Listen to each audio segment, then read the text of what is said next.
Voilà, bonsoir à tous. Bienvenue dans notre émission, votre émission, le rendez-vous du vendredi. Et que la présence de notre Dieu soit votre partage et que la grâce de Dieu vous localise. Eh bien, nous allons rentrer dans un moment de prière avant de nous plonger dans le vif du sujet. Seigneur, humblement, nous nous approchons encore devant ta sainte présence. Merci pour ce jour, pour cette soirée, pour cette nuit, pour ce rendez-vous aussi que tu as rendu disponible afin que nous soyons connectés à ta parole, afin que nous nous approchions plus près de toi à travers les réseaux sociaux, à travers ce rendez-vous du vendredi. Alors, éternel notre Dieu, nous te prions de disposer nos cœurs. Nous te prions, éternel notre Dieu, de prendre le contrôle de ce moment et que ta présence soit notre partage dans le nom de Jésus. Amen. Bien, mes chers amis bien-aimés, pour aujourd'hui, nous allons parler sur un thème particulier, un thème aussi puissant que vous allez sans doute aimer. Et donc ce thème est intitulé « Quand Dieu se tait, comment garder la foi ?» Comment garder la foi dans le silence. Quand Dieu se tait, comment garder la foi dans le silence. Il est tiré du Psaume 22, le verset 2. Psaume 22, le verset 2. Et donc, nous allons donc faire lecture de ce psaume. Il est écrit, « Mon Dieu, pourquoi m'as-tu abandonné? Mon Dieu, pourquoi m'as-tu abandonné ?» Bien-aimé, ce psaume que nous venons de faire lecture est un psaume de David. Et donc David ici traverse une grande période de tribulation. David ici traverse une grande détresse. Il prie, il crie, il supplie Dieu, il appelle Dieu. Mais Dieu semble être silencieux à son appel. Dieu semble être silencieux à sa détresse. Dieu semble être silencieux à sa prière. Et donc, ensemble avec vous, nous allons apprendre une vérité, comme l'indique notre thème, quand Dieu se tait, comment garder la foi dans le silence. C'est ce que nous allons apprendre ensemble. Quand Dieu se tait, comment garder la foi dans le silence. Et donc, pour ce faire, notre message sera subdivisé en 3 parties. Et donc, la première partie, nous allons tous voir ensemble comment est-ce que le silence de Dieu n'est pas son absence. Et pour la deuxième partie, ce que nous allons voir, c'est de savoir, c'est que lorsque Dieu se tait, c'est juste pour éprouver notre persévérance. Nous allons le découvrir ensemble. Et enfin, pour le troisième point, nous allons tous découvrir comment est-ce que Dieu se tait. Pourquoi est-ce que Dieu se tait? Eh bien, c'est pour préparer quelque chose de plus grand. Bien-aimés dans le Seigneur, aujourd'hui, j'aimerais vous parler d'une réalité que beaucoup vivent, d'une réalité que beaucoup traversent, mais que peu osent dire à haute voix. Oui, c'est une réalité que nous traversons tous. C'est des moments parfois qui nous arrivent aussi lorsque nous nous mettons à la recherche de la face de Dieu. Lorsque nous prions, lorsque nous crions, ça nous arrive. Merci Evanson, Destina Evanson. Merci, que Dieu te bénisse. Merci pour ta présence en ligne. Eh bien, il y a des moments où nous prions. Il y a des moments où nous jeûnons. Il y a des moments où nous chantons.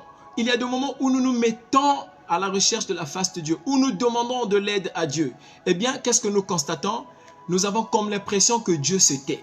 Nous avons comme l'impression que Dieu ne t'écoute pas. Nous avons comme l'impression que Dieu ne nous écoute pas. Nous avons comme l'impression que Dieu n'existe plus lorsque nous cherchons sa face.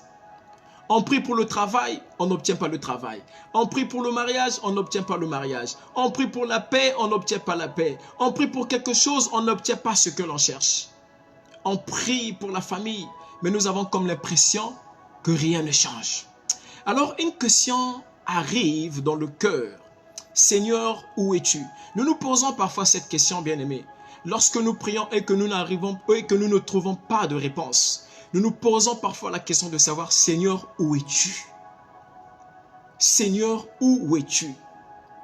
C'est souvent la question que nous nous posons. Mais la Bible ne cache pas cette réalité, bien-aimés. Même les hommes de Dieu ont connu le silence de Dieu. Les hommes de Dieu aussi ont connu le silence de Dieu. À l'exemple de David, sur l'exhortation, sur la référence biblique que nous venons de faire lecture, le psaume 22, le verset 2. Il pose la question, il dit, mon Dieu, pourquoi m'as-tu abandonné? Si David a posé cette question, ça veut dire que toi aussi, tu peux la poser. Certainement, tu t'es aussi posé cette question. Mon Dieu, pourquoi m'as-tu abandonné? Mon Dieu, pourquoi tu ne me réponds pas? Mon Dieu, pourquoi est-ce que tu ne réponds pas à ma prière? Mon Dieu, pourquoi est-ce que tu n'interviens pas? Merci, ma fille Réole Stixon. Merci, que Dieu te bénisse. Merci pour ta présence en ligne. Nous nous posons certainement cette question. Ça nous arrive. David s'est posé cette question. Dans un moment de tribulation, dans un moment de persécution, où il pleure, il demande à Dieu, Seigneur. Il arrive jusqu'au point de se poser la question, mais mon Dieu, où es-tu? Julia Kani, que Dieu te bénisse. Merci pour ta présence en ligne. Alors, le premier point, comme je l'avais dit, notre message sera subdivisé en 3 parties. Et donc, le premier point, je l'ai intitulé « Le silence de Dieu n'est pas son absence ». Oui, bien aimé, le silence de Dieu n'est jamais synonyme d'absence. Lorsque Dieu s'était, cela ne veut pas dire qu'il est parti. Lorsque Dieu s'était, cela ne veut pas dire qu'il ne te voit pas. Lorsque Dieu s'était, cela ne veut pas dire qu'il ne t'écoute pas. Lorsque Dieu s'était, cela ne veut pas dire qu'il ne te connaît pas. Non, loin de là. Loin de là. Dieu est toujours là. Dieu est toujours à nos côtés. Dieu nous écoute toujours. Lorsque nous pleurons, lorsque nous prions, lorsque nous cherchons sa face, il est là, il nous écoute, il nous entend. Mais c'est que Dieu, il ne parle pas comme nous le voulons. Dieu ne parle pas comme nous le voulons. Raison pour laquelle, parfois, nous pensons que Dieu est absent, que Dieu ne nous écoute pas. Job, le chapitre 23, les versets 8 à 10. Ici, Job dit, je vais à l'Orient, Dieu n'est pas là. Mais il connaît la voie que je prends. Ça, c'est Job qui le dit. Job, pendant sa période de tribulation, ne voyait pas Dieu. Mais Dieu voyait Job. Tout comme toi aussi, pendant cette période de tribulation, pendant des périodes de persécution que tu traverses, tu ne vois pas Dieu, mais Dieu te voit. Tu te dis que Dieu est absent, mais Dieu est là à tes côtés. Il te voit. Tu ne peux pas entendre Dieu, mais Dieu peut t'écouter. Tu ne peux pas voir Dieu, mais Dieu te voit. Tu ne peux pas ressentir la présence de Dieu, mais Dieu est là à tes côtés. Parfois, Dieu se tait pour nous apprendre à lui faire confiance. Pas seulement à le ressentir. C'est ça. Pas seulement à le ressentir. Job est là dans des périodes de persécution. Il traverse une période difficile. Où sa femme pousse même Job, demande même à Job de dire, mais écoute, tu n'as qu'à me dire, c'est Dieu là. Il est où? Il ne te voit pas, il ne voit pas tes souffrances. Mais ici, Job nous fait savoir, il connaissait les voies que Job empruntait, les voies que Job prenait.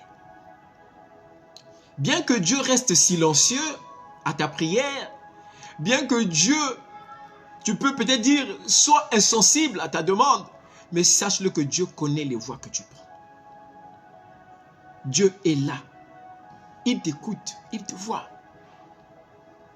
Parfois, Dieu se tait pour nous apprendre à lui faire confiance. Pour nous apprendre à lui faire confiance de jour en jour. Toujours et toujours, encore et encore. Parfois, il ne veut pas seulement que tu ressentes sa présence. Mais il veut que par son silence, qu'il déclenche quelque chose en toi. Soit en faisant grandir ta foi, ou en t'apprenant à le faire confiance. Plus encore. Même dans un moment de silence ou de solitude, lorsque tu ne ressens pas sa présence. Bien-aimé, le deuxième point, Dieu se tait pour éprouver notre persévérance. Bien-aimé, il y a une chose que Dieu regarde beaucoup en nous. Il y a une chose que Dieu regarde beaucoup dans la vie de ses enfants. C'est la persévérance. Merci Jessica Amadi, merci pour ta présence en ligne, que Dieu te bénisse. Il y a une chose que Dieu regarde beaucoup dans la vie de ses enfants, c'est la persévérance. Dieu ne bénit pas seulement la foi, il bénit aussi ceux qui tiennent jusqu'au bout. Il bénit aussi ceux qui tiennent jusqu'au bout. C'est ce que Dieu attend aussi de toi. Oui. Dans Jacques le chapitre 1, le verset 12, il est écrit « Heureux l'homme qui supporte patiemment l'épreuve. » Ah oui. Parfois, lorsque Dieu est silencieux, c'est pour te voir. C'est pour voir si vraiment tu pourras supporter patiemment cette épreuve que tu traverses. Le silence de Dieu n'est pas synonyme de son absence. Non, il est toujours là à nos côtés. Quand Dieu se tait, bien-aimé, il regarde, est-ce que tu continues à prier? Lorsque Dieu se tait, il regarde, est-ce que tu continues à venir à l'église? Lorsque Dieu se tait, il regarde, est-ce que tu continues à lui faire confiance? Lorsque Dieu se tait, il regarde, est-ce que mon fils, est-ce que ma fille, là, qui me cherche et qui constate que je semble être silencieux à ses demandes, à ses prières, est-ce qu'il continuera à me faire confiance? Attention, bien-aimés. Nous nous posons parfois cette question. Mon Dieu, pourquoi m'as-tu abandonné? Dieu n'abandonne jamais personne. Mon Dieu, pourquoi m'as-tu abandonné? Dieu n'abandonne jamais personne. Le silence de Dieu n'est pas synonyme de son absence. Il est là à tes côtés. Tu ne le vois pas, mais lui te voit. Tu ne ressens pas sa présence, mais il est là à tes côtés. Dieu n'abandonne jamais ses enfants. Regardez cette histoire de la femme cananéenne dans Matthieu le chapitre 15, les versets 22 à 28. Merci ma soeur Marnel Marcy Diantas, merci pour ta présence depuis les États-Unis. Que Dieu te bénisse. Matthieu le chapitre 15, les versets 22 à 28. Nous allons faire lecture, bien-aimés. Il est écrit ceci. Alors une femme cananéenne qui venait de cette région lui cria: « Aie pitié de moi, Seigneur, fils de David. Ma fille est cruellement tourmentée par un démon. » Il ne lui répondit pas un mot. Ses disciples s'approchèrent et lui demandèrent: « Renvoie-la, car elle crie derrière nous. » Il répondit: « Je n'ai été envoyé qu'aux brebis perdues de la communauté d'Israël. » Mais elle vint se prosterner devant lui et dit: « Seigneur, secours-moi. » Il répondit: « Il n'est pas bien de prendre le pain des enfants et de le jeter aux petits chats. » « Oui, Seigneur, dit-elle, mais les petits chiens mangent les miettes qui tombent de la table de leur maître. » Alors Jésus lui dit: « Femme, ta foi est grande, sois traitée conformément à ton désir. » À partir de ce moment-là, sa fille fut guérie. Alléluia. Qu'est-ce que nous pouvons retenir de cette référence biblique de la femme cananéenne, qui parle de la femme cananéenne? Ici, cette femme crie à Jésus. Jésus ne répond pas. Cette femme supplie Jésus. Jésus reste silencieux à son appel. Cette femme parle, crie à haute voix. Jésus reste silencieux, mais elle ne part pas. Elle insiste, elle persévère, elle continue à crier. Et Jésus finit par dire: « Femme, ta foi est grande. » Pourquoi? Parce qu'elle a persévéré, parce qu'elle n'a pas abandonné dans le silence, parce qu'elle n'a pas abandonné lorsque Jésus est resté silencieux. Beaucoup abandonnent la prière lorsqu'ils sentent le silence, ou lorsqu'ils constatent que Dieu ne répond pas, ou lorsqu'ils remarquent que Dieu semble être silencieux à leur prière. Non, Dieu n'est jamais silencieux. Dieu n'est jamais insensible à tes cris. Il est là à tes côtés. Tu ne le vois pas, mais Dieu te voit. Tu ne sens pas sa présence, mais sache qu'il est là à tes côtés. Le silence de Dieu, bien-aimé, n'est pas synonyme de son absence à ton problème. Le silence de Dieu, bien-aimé, n'est pas synonyme d'absence à ton combat. Regardez la femme cananéenne. Elle a insisté, elle a crié, mais Jésus ne répondait pas. Elle s'est dit non, malgré le silence de Jésus, je continue à parler, je continue à crier, je continue à crier. Et enfin, Jésus répond.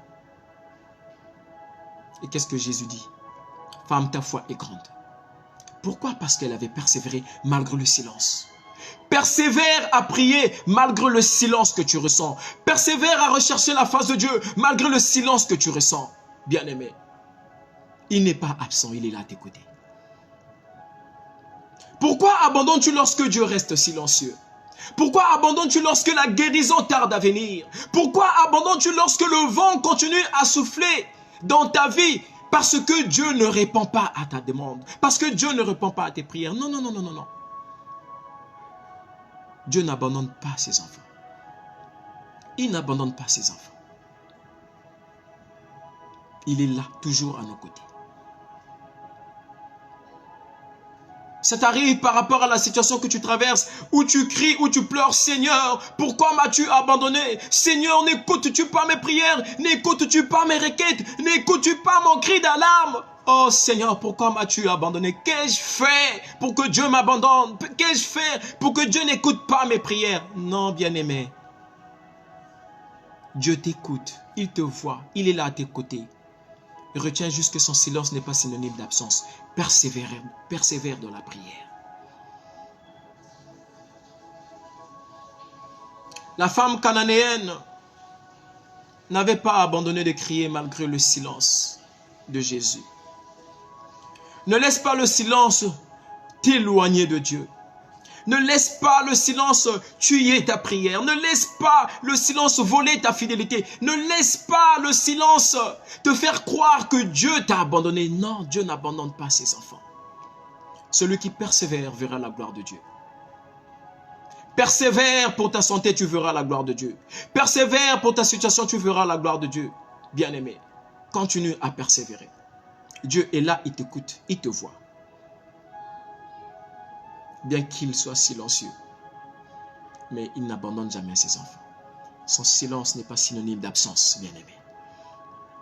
Alors pour le troisième et dernier point, Dieu se tait parce qu'il prépare quelque chose de plus grand. Bien-aimé, Dieu est un Dieu d'ordre et de temps. Quand Dieu se tait, il n'est pas inactif. Il prépare quelque chose pour toi. Quand Dieu se tait, il n'est pas inactif. Il te prépare une surprise, bien-aimé.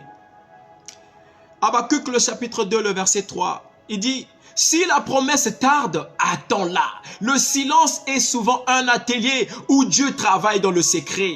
Le silence de Dieu pour toi est un atelier où Dieu travaille pour ta santé. Le silence de Dieu pour toi est un atelier où Dieu travaille pour ton élévation. Le silence de Dieu pour toi est un atelier où Dieu travaille pour ton succès, bien-aimé. » J'aime bien prendre l'histoire de Joseph comme exemple. J'aime bien cette histoire.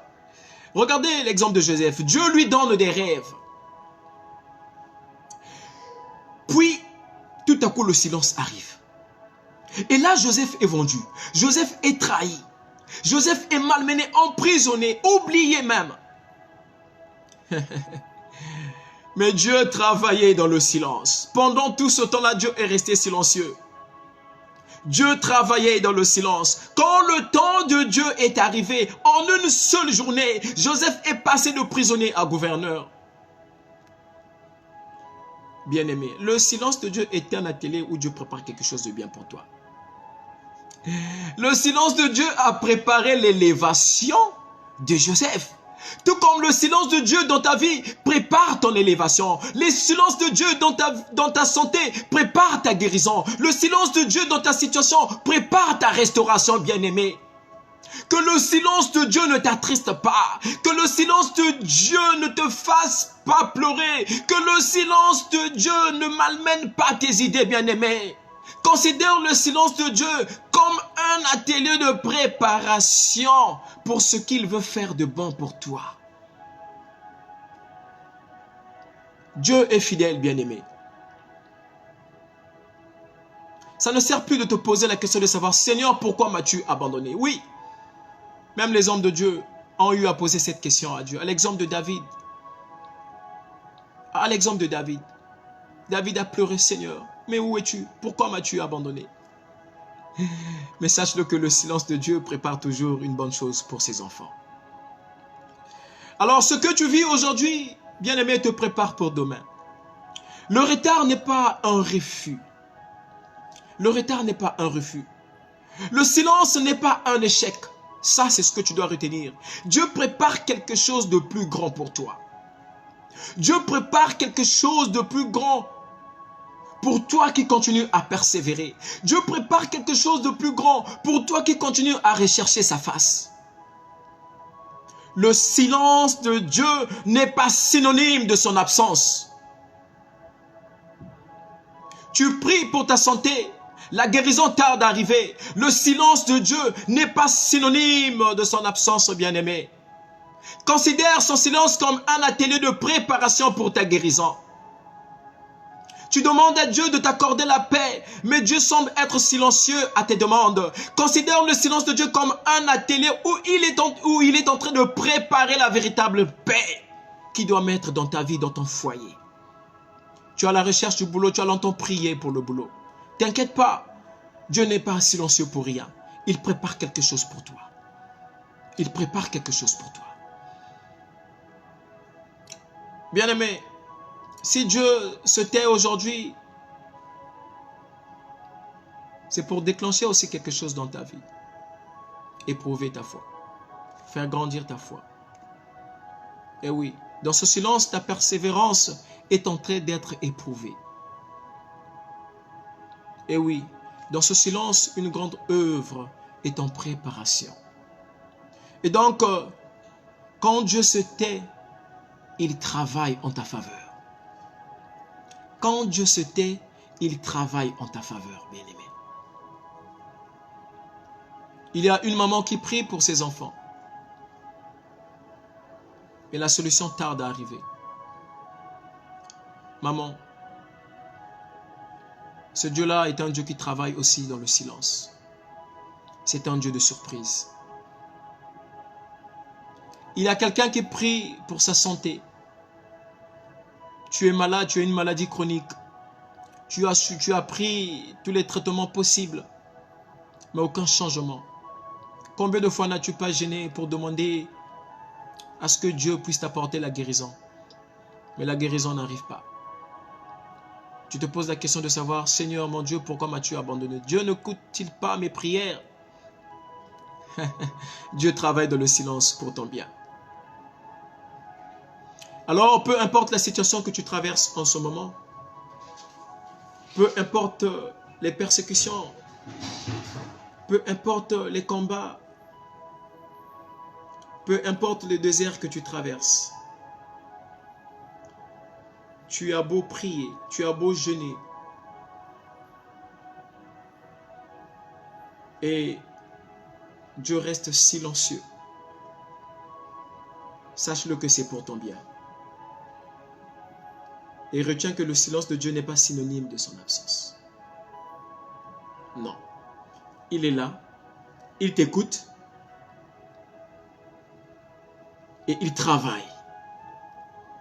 Et quand ce Dieu-là agit, il fait des choses au-delà de nos attentes.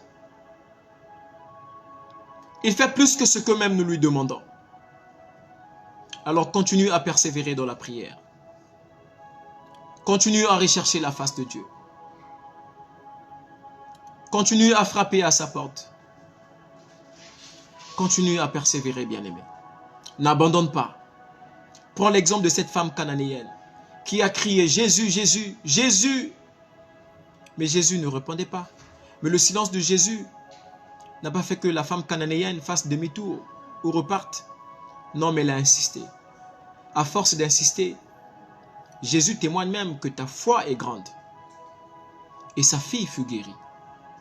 Dieu peut aussi le faire pour toi. Alors que le silence de Dieu ne puisse pas faire que tu puisses détourner ta face. Que le silence de Dieu ne puisse pas faire que tu puisses dérouter. Que le silence de Dieu ne puisse pas faire que ta foi se déstabilise. Non. Non, loin de là, bien-aimé. Fais confiance à ce Dieu. Fais confiance à ce Dieu. Fais confiance à ce Dieu. Alors que Dieu bénisse sa parole, qu'il vous bénisse. Et à toi qui as reçu cette parole avec foi,